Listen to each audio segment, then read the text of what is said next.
어제 한 동료 목사님이 글을 하나 올려주었습니다. 그래서 어머니 주일에 아주 의미 깊은 글이라 같이 나누고 싶습니다. 이렇게 기록이 되어 있습니다. 어버이날 좋은 아침입니다. 나에게 티끌 하나 주지 않은 거린들이 내게 손을 내밀 때면 불쌍하다고 생각했습니다. 그러나 나에게 전부를 준 어머니 아버지가 불쌍하다고 생각해 본 적은 없습니다. 나한테 밥 한 번 사준 친구들과 선배들은 고마웠습니다. 답례하고 싶어서 불러냅니다. 그러나 나를 위해 밥을 짓고 밤늦게까지 기다리는 어머니 아버지께 감사하다고 생각해 본 적은 없습니다. 실제로 존재하지도 않는 드라마 속 배우들 가정사에 그들을 대신해 눈물을 흘렸습니다. 그러나 일상에 지치고 힘든 어머니 아버지를 위해 진심으로 눈물을 흘려본 적은 없습니다. 골방에 누워 아파하던 어머니 아버지 걱정은 제대로 한 번도 해본 적이 없습니다.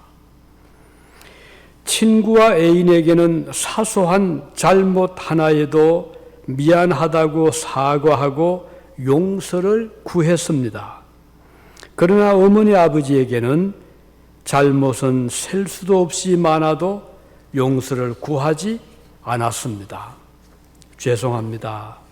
죄송합니다. 이 글은 서울여자대학교 사랑의 엽서 공모전에 대상작으로 뽑힌 글인데 우리가 참 생각해 볼 만한 그런 글로 생각이 됩니다.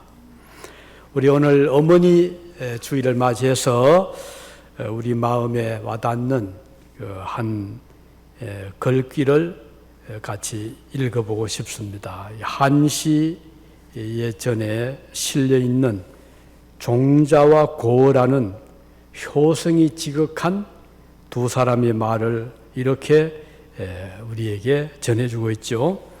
나무가 고요하고자 하나 바람이 멋지 아니하고, 그 한문으로는 수욕정이 풍부지. 그걸 이제 해석하면 나무가 고요하고자 하나 바람이 멋지 아니하고, 자식이 봉양하고자 하나 어버이가 기다려 주지 않는다. 이건 또 한문으로 그대로 읽으면 자욕양이 친부대. 그런 글귀인데 이렇게 우리말로 번역을 하니까 나무가 고요하나 바람이 멋지 아니하고 자식이 봉양하고자 하나 어버이가 기다려주지 않는다.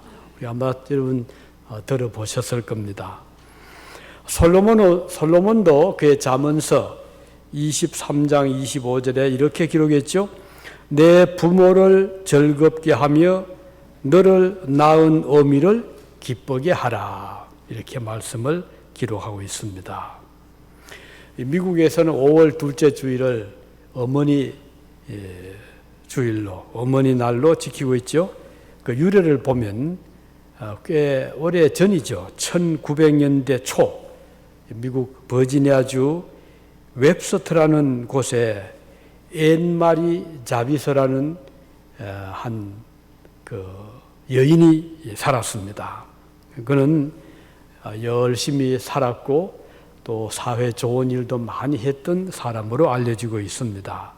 남북 전쟁 직후라 이 미국이 상처투성이었고 또 민심도 흉흉했는데 이때 이제 버려진 고아들이 많았습니다. 남북 전쟁으로 다치고 전사하고 이래서 질병도 기근도 아주 심했던 그런 때였는데 이 자비서 여인은 그들을 위해서 여러 가지 이제 어머니 클럽을 만들어서 버려진 또 길거리 아이들을 모아서 가르치기도 하고 먹이기도 하고 또 이분은 자신이 교회에서 주일학교 교사로 26년간을 헌신을 한 정말 귀한 분이었죠. 그런 분이 있었습니다. 그는 평소에 주일학교 학생들에게 가르치면서 10계명 중에 5번째 계명, 부모를 공경하라 하는 계명이죠. 이 계명을 많이 가르쳤다고 합니다. 그가 이제 연세가 높아 세상을 떠나게 되자 그의 딸 중에 안나 자비서라는 딸이 있었는데 어머니의 장례를 치르고 나서 그 어머니를 그리워하면서 어머니 산소 주변에다가 카네이션 꽃나무를 심었답니다. 그래서 이제 봄이 되면 꽃이 활짝 피고 그런 아주 아름답게 어머니 그 무덤 주변에 꽃으로 장식을 했는데 항상 그는 평소에 어머니를 잘 섬기지 못한 것을 늘 아쉬워했다고 합니다. 그는 세상의 모든 자녀들이 어머니의 날에 감사할 수 있는 그런 날이 하나 있었으면 좋겠다. 이런 평소의 생각을 가지고 하는데 그래서 조금이라도 그 어머니의 헌신에 보답할 수 있는 그런 좀 계기를 만들었으면 얼마나 좋을까 이렇게 생각하고 열심히 기도를 했다고 합니다. 그는 어머니의 추도 예배 날이 되어서 이제 교인들이 모였겠죠. 딸로서 참석하는데 그 가슴에다가 카네이션 꽃을 이제 한 송이 꽂아서 참석을 했답니다. 그러니까 사람들 물었죠. 꽃이 예쁜데 무슨 의미가 있느냐고. 그때 이 자비서 그 여인은 이제 어머니의 딸이죠. 그가 이제 설명을 했습니다. 어머님이 그리워서 어머니 산소에 있는 카네이션과 꽃 같은 꽃을 오늘 달고 나왔습니다. 이렇게 대답을 했다고 합니다. 안나는 그 어머니를 잘 모시자는 운동을 벌이면서 1904년도에 시애틀, 요 가깝죠? 시애틀에서 어머니 날 행사를 이제 개최하게 되었습니다. 그날 어머님이 살아계신 분들은 가슴에 빨간 카네이션 꽃을 달아주고 어머니가 세상을 떠난 분들의 가슴에는 흰 카네이션 꽃을 이제 꽂아 드리면서 어머니에 대한 그리움을 함께 나누었다고 합니다. 이렇게 되자 이게 이 소문이 퍼지면서 여러 미국 곳곳 교회들 또 가정에서 어머니에 대한 관심을 다시 가지게 되고 그 꽃들을 이제 꽂으면서 그 안나의 자비서의 참 어머니에 대한 그 효심을 서로 가지게 되었다고 합니다. 그렇게 해서 1913년도 5월 둘째 주일을 어머니 날로 이제 미국에서 공식으로 결정을 하게 됩니다. 그렇게 해서 미국에서는 1913년 이래로 매년 5월 둘째 주가 되면 어머니 주일로 온 교회들이 그리고 사회적으로 이 날을 이제 지키게 되었고 이 소식이 퍼지면서 여러 나라에서 우리도 참 그 좋은 뜻을 우리도 같이 나누자 해서 여러 세계 나라에서 어머니 날 행사를 가지게 되었습니다. 1914년도 미국의 윌슨 대통령은 5월 둘째 주일을 어머니 날로 국가적인 그런 날로 공식으로 선포를 했고 우리 대한민국에서는 1956년 훨씬 뒤죠.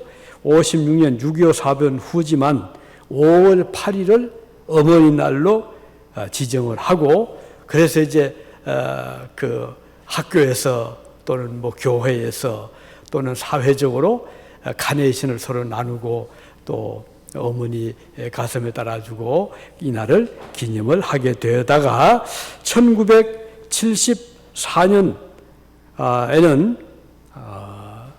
어머니 날로 부르지 않고 이왕이면 어버이날로 부르자 해가지고 명칭을 우리 한국에서는 어버이날 그러니까 부모님 날로 정하게 되는 그런 역사적인 그 기록이 나오고 있습니다. 미국에서는 또 아버지는 따로 있잖아요. 오늘은 어머니 주일이고 또 좀 아버지 날로 또 결정을 하게 되었습니다. 자, 이렇게 그 역사를 보면 이게 어제 오늘에 이루어진 것이 아니고 벌써 거의 한 1900 아주 초니까 거의 한참 됐네요. 이런 이제 우리가 기록을 보게 됩니다. 우리 성경에 보면 10가지 계명이 있잖아요. 첫째 계명, 둘째, 셋째, 넷째. 요 4가지 계명은 모세가 받은 돌판 중에 첫 번째 돌판에 기록되어 있어.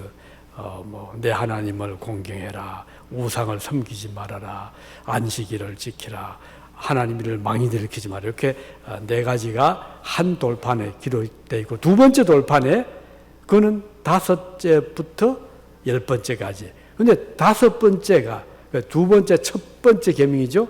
거기에 보면 내 부모를 공경해라 하는 그 계명을 하나님이 직접 돌판에다가 기록을 해 주셨죠. 이렇게 해서 우리 10계명 중에 5번째 계명은 내 부모를 공경하라, 이런 계명으로 우리에게 전해지고 있습니다. 자, 그러면 이 5계명이 주는 교훈에 대해서 우리가 생각을 좀 하고자 하는데, 아마 여러분들이 너무 잘 아시는 말씀이고, 또 여러분들의 자녀들이 또는 여러분들이 자녀로서 이날 벌써 아마 전화도 하셨을 테고, 전화를 받기도 직 떨어져 있는 경우는 받기도 하셨을 테고, 아니면 같이 계시는 분들은 자녀들이 엄마 아빠에게 참 감사하다는 여러 가지 표현을 했을 것이고, 또 떨어져 계신 부모님들께 여러분들이 벌써 그런 그 마음을 전달했으리라고 생각을 합니다. 우리 교우들도 참 훌륭한 자녀분들이 있고, 또 부모님들 다들 훌륭하신 분들이라 제가 이렇게 강조 안 해도 이미 부모님에 대한 여러분들의 따뜻한 정을 가지고 계시라고 생각합니다. 어제 어떤 젊은 청년이 잔디 깎는 추림하는 길을 가지고 나타났어요. 그래서 이거 웬일이라고 했더니 저 웃으면서 이제 기쁘게 좀 아마 보셨죠? 걔가 다 이제 했는데, 나중에 알고 보니까 그 어머니가 어머니 날인데 어머니가 기뻐하는 것은 좀 잔디를 깎으면 좋겠다, 그런 이야기를 했다고 해요. 그러니까 그 아들이 아주 기쁘게 달려와서 참 마음이 감사했습니다. 사실 부모님께 효도하는 그 방법은 우리가 많은 돈을 들여가지고 집을 사드리고 큰 선물을 하는 것도 물론 대단히 의미가 크지만, 그래 하지 아니해도 따뜻한 한마디 말, 감사합니다 하는 마음을 전달하는 것, 이게 얼마나 그 부모님을 기쁘게 하고 즐겁게 하는 것이잖아요. 부모님의 그 말씀에 반항하지 않고 억셉트하고 동의해주고 따라준다면 부모님 무엇을 더 바라겠습니까? 그리고 이제 우리가 건강하게 열심히 살아가 준다면 그 자체가 부모님께 효도하는 거잖아요.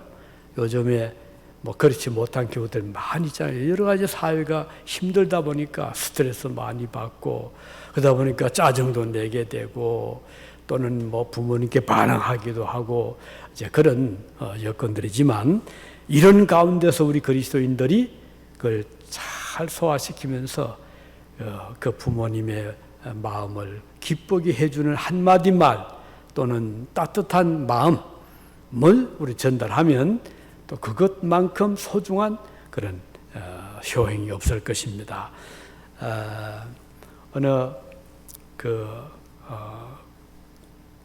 대학생이 지난 여름에 열심히 아르바이트를 했어요. 미니멈이죠. 아르바이트니까 10불 조금 더 되겠죠. 열심히 일을 하고. 그런데 이제 어제 이 봉투를 헌금한다고 내밀었어요. 액수가 적지 않았어요. 1,000불이나 되는. 아니 세상에 그 1시간 10불도 안 되는 그런 아르바이트생이 이렇게 돈을 많은 거 어떻게 하냐 물었더니 돈 많이 벌었어요. 그러더라고요. 이제 그 아이는 부모님이 얼마나 하나님께 헌금하는 것을 즐거워하는 걸 알고, 그래서 물론 하나님께도 드리지만 그 부모의 마음을 기쁘게 하는 그런 행동이잖아요. 우리가 부모님을 섬긴다는 것은, 공경한다는 것은 존경한다, 그렇죠? 리스펙트한다, 그런 의미거든요. 부모의 뭘 존경하죠? 뜻을 존중하는 거예요. 부모님의 그 마음을 존중하는 거죠. 부모님의 말씀을 우리가 리스펙트하는 것이 부모 공경의 첫 걸음이다, 이렇게 볼 수가 있는 것입니다. 이것은 저절로 되는 건 아니죠. 자녀 입장에서는 많은 노력이 필요한 것입니다. 특히 우리 오늘 이 시대가 어려운 시대인 만큼 갈등이 많잖아요. 인간관계에서 이웃관계, 친구관계, 부모와 자녀 관계가 쉽지만은 않습니다. 우리 노력을 그래서 할 필요가 있는 겁니다. 어떻게 하면은 좋은 관계를 맺을까? 노력이 필요한 것이에요. 이거는 이웃관계도 마찬가지입니다. 바로 어제 바깥에 우리 성경원 뒤에 잠깐 나갔더니 바로 그 맞은편 쪽에 그 이웃 사람이 앞에다가 요만큼 모종이죠. 보니까 고수 묻은 모종도 있고, 또 그 호박 모종도 있고, 고추 모종도 있고, 또 이름도 모르는 그런 화초 모종도 있고, 보니까 50센트 한 폭이 비싸야 이렇게 해바라기 몇 개 심어놓고 $2. 그래서 바로 이웃이잖아요. 그래서 물론 평소에도 이제 인사하고 지내는 그런 분이긴 하지만, 그래서 일부러 그 집에 노크를 하고 이것저것 해서 한 10불 주니까 꽤 되더라고요. 제가 사서 갖다 놨습니다. 저는 그걸 그렇게 하면서 노력이 필요하다. 우리 이웃 간에 감정이 안 좋으면 서로 얼굴 붉힐 수 있고, 그러다 보면 단절이 될 수 있는데, 조금만 노력하면 별거 아니지만 불과 몇 센트, 그것이 마음을 기쁘게 할 수도 있고 저렇게 할 수 있잖아요. 우리가 부모님을 섬기는 것도 마찬가지입니다. 자녀로서 갈등을 우리가 자꾸 풀어나가는 노력, 이것이 있다면은 그 마음에 여러 가지 가지고 있던 여러 가지 감정들이 성화될 수 있잖아요. 그리고 그것이 기쁨으로 돌아갈 수가 있는 것입니다. 특히 우리 한국은 6.25 사변을 거치면서 또 나라가 피폐해지고 경제적으로 어려우면서 참 우리 어린 시절 한국 사회는 힘들었습니다. 그래서 보리고개, 춘궁기를 하죠. 춘궁기, 보리고개에 있어가지고 가을에 농사를, 주로 그때 농사가 쌀밖에 없었거든요. 그 쌀을 이제 다 소작농들이라 적은 땅 논에다가 곡식을 해서 그걸 거두면, 또 내 땅도 물론 있었지만 남의 땅을 좀 이렇게 빌려서 소작을 하는 경우도 있었고, 또 아니면 나무 집에 가서 일을 해주고 노동을 해주고 가을에 얼마의 쌀을 받아오는 이런 경우들이 많이 있었거든요. 그러다 보니까 이제 봄이 되면은 먹을 것이 없고 어려워지다 보니까 굉장히 사회가 아주 갈등도 있었고요. 아이들 중에는 제대로 먹지 못하는 경우도 있었고, 배도 굶고 이러다 보니까 정말 힘든 그런 시절을 지났어요. 그러다 보니까 이런 어려운 때에 자녀들이 이런 이웃 간의 좋은 관계라든지 또는 부모와 자녀 간의 그런 좋은 관계를 가지지 못하는 경우들도 참 많이 있었습니다. 그러다 보니까 물론 고운 정도 들지만 미운 정도 될 수가 있잖아요. 이런 가운데서 우리 자녀들이 제대로 양육을 받지 못하는 경우들도 많이 있었습니다. 교육도 제대로 받을 수 없어 학교도 잘 못 가고, 또 간다 해도 농번기 때가 되면은 학교를 못 가요. 부모님들이 그렇게 일하는데 이제 학교를 안 가고 또 도와드려야 되고, 그러다 보니까 제대로 또 초등학교도 나오기 쉽지 않지만 중학교도 또 쉽지 않은 거예요. 그런 참 시절을 우리가 다 겪었습니다. 그러다 보니까 세대 간의 갈등도 있었죠. 요즘도 세대 간 갈등이 있어서 여러 가지 어려움도 있지만, 가령 정치적으로 갈등도 있을 수 있고, 이런저런 일로 젊은 세대와 기성세대, 부모의 세대와 자녀의 세대 간의 이런 갈등들, 이런 것을 겪으면서 자녀들이 부모를 존경할 일이 쉽지만은 않은 것입니다. 우리 시대는 그 어느 시대보다도 사람에 대한 존경이 쉽지 않은 그런 시대를 우리가 살아왔습니다. 그가 스승이든지 부모이든지 누구를 막론하고 마음으로 존경하기가 쉽지 않은 것입니다. 왜냐하면 내가 받은 대우가 별로 안 좋으니까 존경은 마음이 날 수가 없는 거죠. 그런데 이것은 우리 시대뿐 아니라 사실은 역사를 보고 오래전부터, 우리 성경에 보면요, 사도 바울, 그는 주전 지금부터 2000년 전이잖아요. AD 100년 200년 때니까 사도 바울이 그때 남긴 기록을 보면요, 디모데후서 3장 2절에 사람들이 자기를 사랑하며 돈을 사랑하며 자랑하며 교만하며 비방하며 부모를 거역하며 감사하지 아니하며 거룩하지 아니하며, 이렇게 그 당시의 사회 상황을 이렇게 해부하고 있어요. 보면은 오늘 못지않게 그 2000년 전에도 사람들이 이런 생활을 한 것을 볼 수가 있습니다. 그럼에도 불구하고 사도 바울은 서로 사랑해라 그랬어요. 그런 갈등이 있지만 서로 정오 미워하지 말고 사랑해라. 이걸 보면 우리 그리스도인들은 뭔가 달라야 되겠구나. 아무리 시대의 풍조가 이렇게 세속적이고 자기를 사랑하고 이기적이고 하더라도 우리 그리스도인들은 서로 사랑해라, 용서해주고 덮어주고 감싸주고 하는 것을 성경은 말씀하고 있는 것입니다. 만일에 서로 사랑하는 것이 쉽다면 성경에 그렇게 자주 말씀할 리가 없잖아요. 만일에 부모 공경이 쉽다면 굳이 5번째 계명, 2번째 돌판의 1번째 계명으로 부모를 공경해라 이렇게 말씀했겠습니까? 어렵기 때문에 성경은, 하나님은 우리에게 계명으로 딱 주신 거예요. 부모를 공경해라. 우리가 생각하는 그런 이상적인 사람이 아니라도 친구로서 우리는 참 그를 아껴줄 수가 있는 것, 그런 마음을 가질 수가 있는 것이 성도들인 것입니다. 만일에 하나님께서 우리를 보고 너는 너를 사랑하는 사람을 사랑해라 라고 한다면 쉽잖아요. 그런데 성경에 보면 너를 미워해도 너는 사랑해라 그렇게 말씀하고 있죠. 너의 원수라도 너는 사랑해라. 이게 우리 성도들의 사명이기 때문에 우리가 교회 생활할 때도 교인들이 다 양처럼 순하고 다 의인 같으면 얼마나 좋겠어요. 하지만 교회는 여러 사람들 모이다 보니까 그 중에는 나와 생각이 다른 사람, 내가 볼 때는 너무 마음에 안 드는 그런 사람도 있잖아요. 그런데도 성경은 그들도 미워하지 마라 이렇게 말씀하고 있는 것입니다.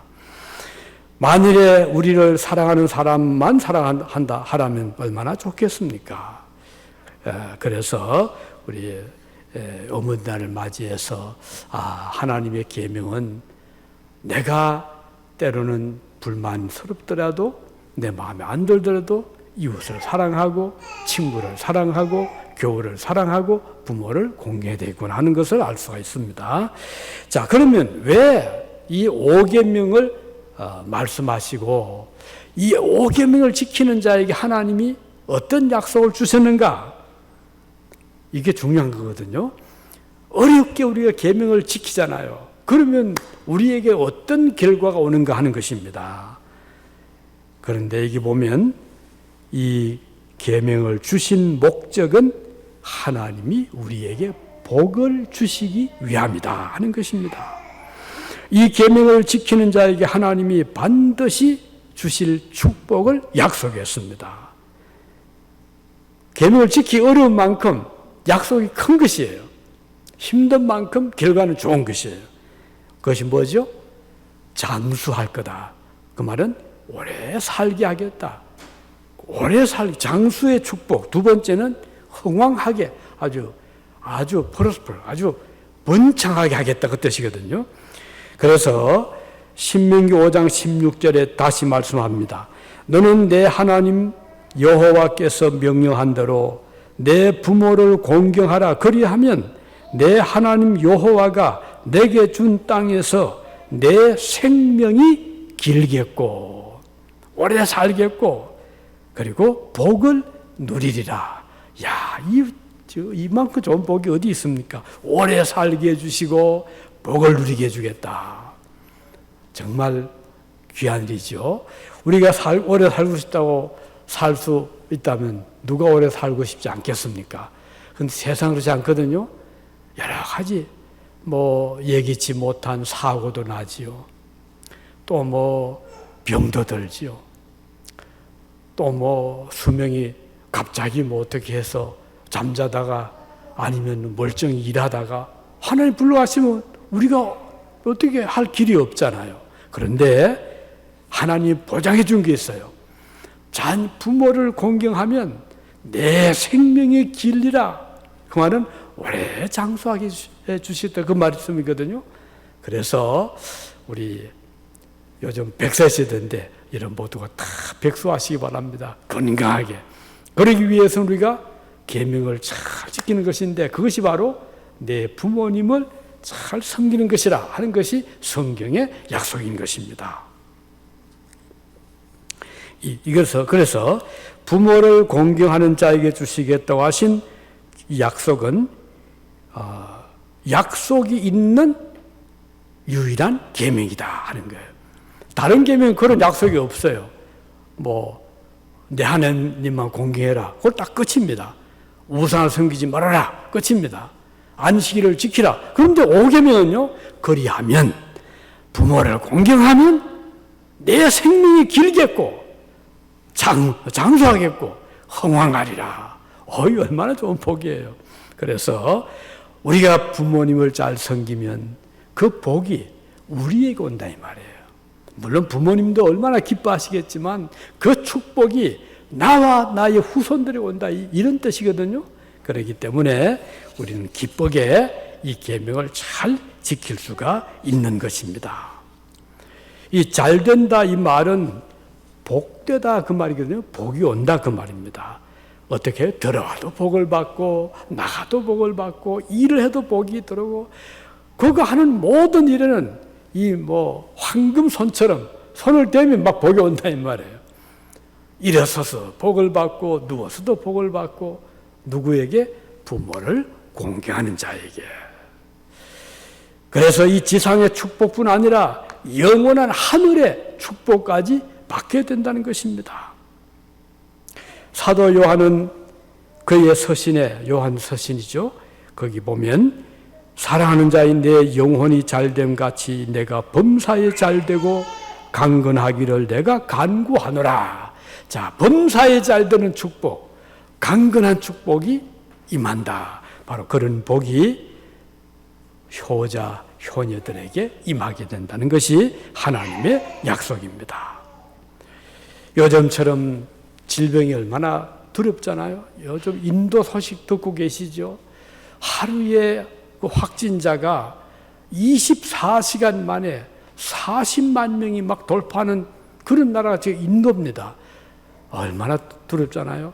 이 오레곤도 보니까 요즘 한 400, 하루에 400명씩 막 늘어가고 있고, 대한민국도 보니까 몇백 명씩 하루에 확진자가 오고, 이런 지금 세상인데, 거기에 우리에게 오지 말라는 법이 없잖아요. 이럴 때 우리는 이 말씀 잘 지키면 하나님의 복이 임해서 건강하게 되고 장수하게 되고 하니 우리가 이 말씀을 잘 지키는 것이 우리를 위해서 복이 된다, 이런 말씀인 것입니다. 우리 주님께서 말씀했죠. 천지는 없어지겠으나 하나님의 말씀은 1.1핵도 없어지지 아니하고 반드시 이루리라 그랬어요. 그래서 우리가 이 말씀을 잘 지키면 반드시 약속대로 우리에게 장수의 축복이 오고 번영의 축복이 온다 하는 것을 우리가 믿을 수가 있는 것입니다. 그러니까 우리 자신을 위해서도 우리는 윗사람을 공경하고 이웃을 사랑하고 부모님을 섬기는 것이 복이 된다, 그런 뜻이 되겠죠. 사실 이것은 저절로 되는 거 아니죠. 노력이 필요한 것입니다. 부모에 대한 존경심은 마찬가지입니다. 자녀로서 많은 노력이 필요하고 인내가 필요합니다. 안 좋은 그런 경험이 있죠. 하지만 그건 저도 저도 많이 있거든요. 정말 저도 힘들 때가 많았어요. 그렇지. 왜냐하면 제 부모 그때 믿지 않았거든요. 믿지 않는 부모 밑에 자녀들이 참 힘들어요. 주일 지키기가 힘들고 하나님 앞에 예물 드리기 힘들고, 그러니까 기도하기도 힘들어요. 기도하면은 다 조롱하니까요. 자, 기도하기 힘든 가정, 주일 지키기 힘든 가정, 성경 들고 있으면은 벌써 비난, 조롱이 오거든요. 예수쟁이, 예수에 미친 놈, 너는 하나님 다 도와줄 거니까 하나님은 따라가라. 온갖을 다 하거든요. 그 부모님께 한번 든다고 생각해 보십시오. 얼마나 힘들거든요. 그런데 그걸 마음에 두게 되면 무슨 제가 힘들거든요. 그래서 자꾸 이걸 잊어버립니다. 잊어버리고, 그리고 또 다른 생각하고, 이제 그렇게 하다 보니까, 노력을 하다 보니까, 나중에는 이제 바뀌는 거예요. 그래서 그렇게 조롱하던 가족들 중에 이제 믿는, 지금 다, 누나도 교회를 나가더라고요. 또 지금 연세가 지금 높지만 또 형님 가족도, 형수도 교회를 나가더라고요. 그리고 동생도 교회를 나가고, 동생 재수 씨는 권사가 됐더라고요. 제 여동생이 이제 권사가 됐어요. 그걸 보면서, 참 세월이 흐르니까 이런 날이 오는구나. 이제는 조롱하지 않아요. 오히려 이렇게 바라보는 거죠. 오늘 우리가 좀 힘들더라도 자꾸 노력을 하면 생각을 바꾸고 기도하고, 그리고 노력을 하면 미움의 감정이 사랑의 감정으로 바꿔질 수가 있는 것입니다. 어느 신문에 난 기사를 오래전에 이제 읽고자 이렇게 메모한 게 있는데, 한 젊은 청년에 관한 기사입니다. 이제 결혼을 해서 23세 때 아들을 얻은 뉴욕의 한 시민이 있었습니다. 그런데 그 아들이 태어나자 보았더니 정상적인 아들이 아닌 거예요. 우선 앞을 못 보는 소경으로 태어난 거예요. 자, 그다가 또 입술이 또 찢어져 있어요. 입술 찢어져 있지요. 입도 제대로 못 다뭅니다. 완전히 인간 구실을 할 수 없는 그런 모습으로 아이가 태어난 거예요. 그래서 태어나자 의사가 권고하죠. 이거 수술을 바로 해야 되겠습니다. 태어난 지 4일 만에, 핏덩어리잖아요.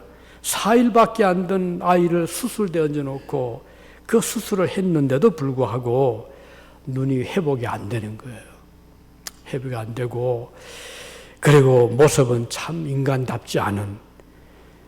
그래서 이제 어떻게 해요? 아이를 데리고 집에 왔습니다. 아이에게 이제 젖을 먹이고 지극정성을 들였지만은 밖에만 데리고 나가면 조롱거립니다. 다 굴거리 된 거예요. 저 봐라, 어린아이가 눈도 못 뜨고, 눈은 움푹 파이고, 눈도 못 뜨고, 그리고 얼굴, 입술은 찢어져 있고, 그러니까 사람들이 그냥 조롱하고 이런 모습으로 자라게 되는 겁니다. 사람들이 보고, 저런 아이를 왜 키우냐고, 차라리 어디 버리든가 낙태를 시키지, 이런 말도 귀에 들려오게 되고, 그런데 어머니는 그럼에도 불구하고 그 아들을 귀하게 생각한 거예요. 하나님 주신 귀한 자녀다 생각하고 그 아이를 잘 애지중지에 지극정성으로 길러낸 거예요. 그리고는 어머니는 이렇게 말합니다. 이 아이가 얼마나 예쁜가요? 사람들이 그를 보면은 아주 말은 못하지만은 아주 그 애처로운 표정을 지으면 어머니가 환히 웃으면서 얼마나 예쁜 아이입니까? 라고 먼저 말하는 거예요. 그리고는 이렇게 말하면 나는 이제 사람들의 시선에 신경을 쓰지 않습니다. 왜냐하면 이 아이는 정말 예쁘기 때문입니다. 겉모습도 아름답고 속마음도 예쁩니다. 나는 이 아들을 낙태시키지 않은 것을 참 잘한 일이라고 생각합니다. 이 아이는 내게는 기적과 같은 분신입니다. 이렇게 말을 하는 거예요. 그래서 이제 그 아이를 사진도 찍기도 하고 사람들에게 이제 보여주기도 하고, 그러니까 그 소문이 막 퍼지잖아요. 이 소문이 미국에 전국에 퍼지면서 많은 사람들이 이 가정 때문에 용기를 얻었습니다. 우리가 모르지만 자녀들 중에는 얼마나 많은 그런 아이들이 있지 않겠어요? 그 부모들이 너무 힘이 되는 거예요. 그래서 막 편지가 오고 너무 고맙다고 감사하다고 그런 사방에서 격려의 편지가 오고 그런 실제 실화가 있었습니다. 이렇게 어머니의 사랑은 기적입니다. 기적을 몰고 옵니다. 다 사람들이 그를 보고 싫어해도 어머니의 눈에는 정말 보배와 같이 보일 수 있는 것이 자녀들인 것입니다. 그리고 부모도 마찬가지죠. 다른 사람들이 볼 때는 부모가 참 내어놓을 만한 존재가 못 된다 하더라도 자녀에게는 부모는 하늘 같은 존재고 천하에 둘도 없는 존재가 부모님이잖아요. 그래서 우리는 자녀를 사랑하는 것처럼 부모님을 존경하고 사랑하게 되는 것입니다. 우리 성경에 보면 부모님을 잘 섬겨서 잘된 가정들이 많이 있잖아요. 그 중 하나가 룻입니다. 룻은 모압 여인이었잖아요. 이방 여인이었어요. 그런데 룻이 예수님의 족보를 올라가 보면 룻이 나와요. 모압 여인이면서 예수님의 조상이 된 자가 룻입니다. 그런데 그 룻이 그 시어머니를 지극정성으로 섬겼거든요. 시어머니가 섬기는 하나님을 그도 섬겼어요. 시어머니를 위해서 밭에 나가서 보리 이삭을 주워와가지고 그것으로 음식을 해가지고 시어머니를 공경한 사람이 바로 룻입니다. 이런 효부가 어디 있습니까? 그러니까 하나님이 그 룻에게 복을 주어가지고 그 룻의 후손에서 예수님이 탄생을 하게 된 것이잖아요. 오늘 우리가 이런 참 말씀을 보면 참 부모님을 잘 섬기면 이렇게 하나님이 기뻐하신다는 것을 알 수가 있습니다. 그러면 우리가 구체적으로 어떤 방법으로 부모님을 섬길 수 있을까? 몇 가지 간단히 말씀드리겠습니다. 그것은 하나는 부모님을 존대하는 것이 아니겠습니까? 부모님을 존경해 드리는 거예요.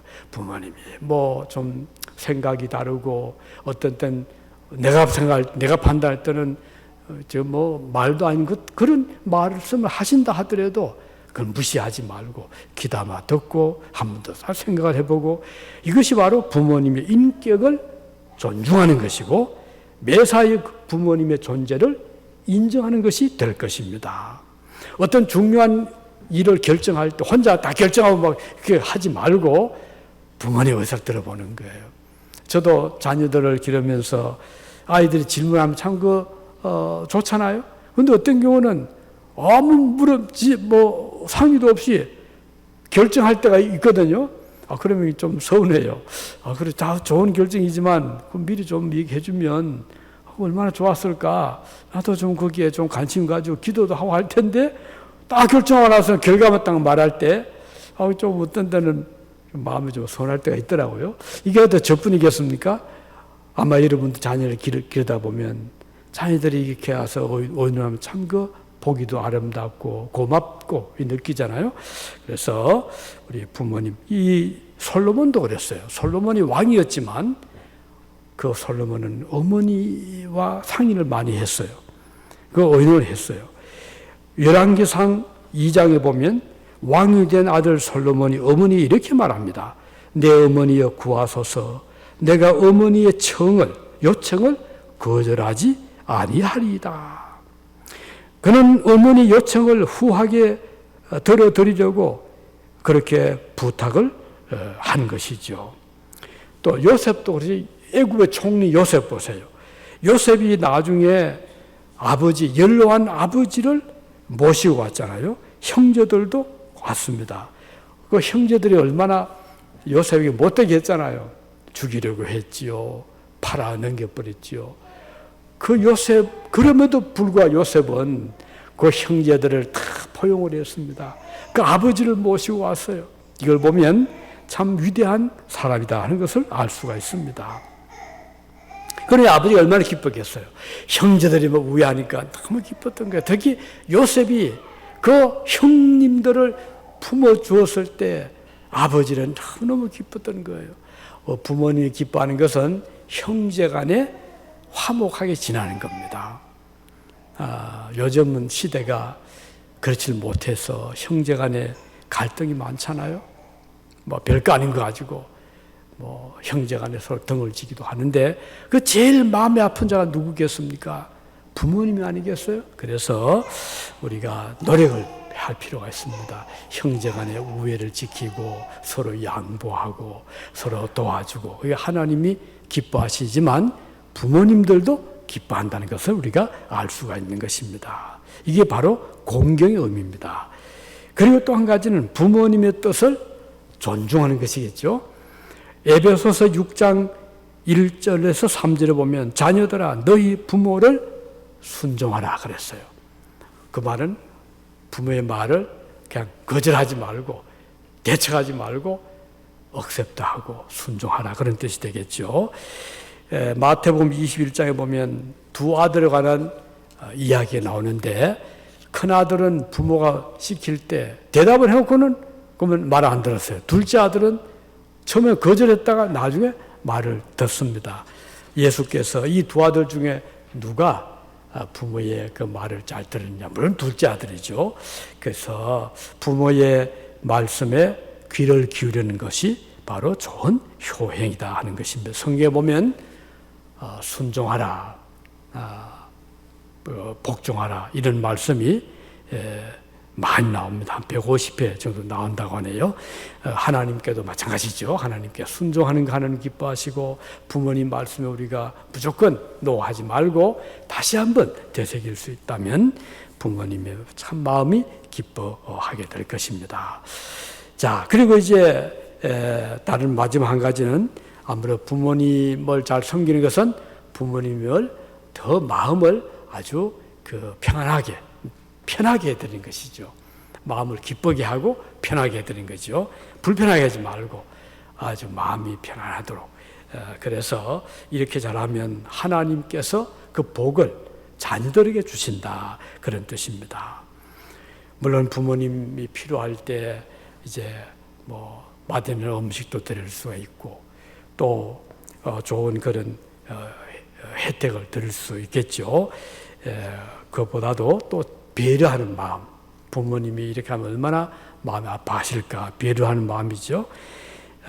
그래서 우리가 서로 말씀드린 대로 가정이 화목하고 또 그래서 그 자녀들이 그 부모님의 자녀들이 3대를 내려가면 그게 손주가 나잖아요. 그러니까 잘 기르고 그 가정이 화목하는 걸 보면 부모님들이 참 기뻐하게 되는 것이죠. 하나님께서 이런 가정에게 복을 주신다. 오늘 우리 그리스도인들은 좀 노력이 필요합니다. 저절로 되는 게 아니고 저절로 사랑이 나오는 게 아니거든요. 저절로 부모를 막 존경하게 되는 게 아닙니다.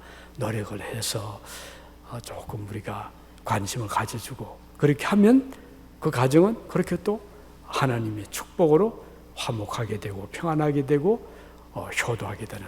그래서 효를 행하는 가정이 또 효자가 난다는 말이 있잖아요. 그래서 그렇게 되면 여러분들 자녀들이 여러분들을 아주 존경하게 될 것이고 존대하게 될 것입니다. 우리 어머니 주일을 맞이해서 우리가 어떤 자세로 우리 부모님을 대할 것인가, 또 부모로서 어떻게 자녀들을 기를 것인가 같이 생각할 수 있는 이런 좋은 기회가 되기를 바랍니다. 기도하시겠습니다.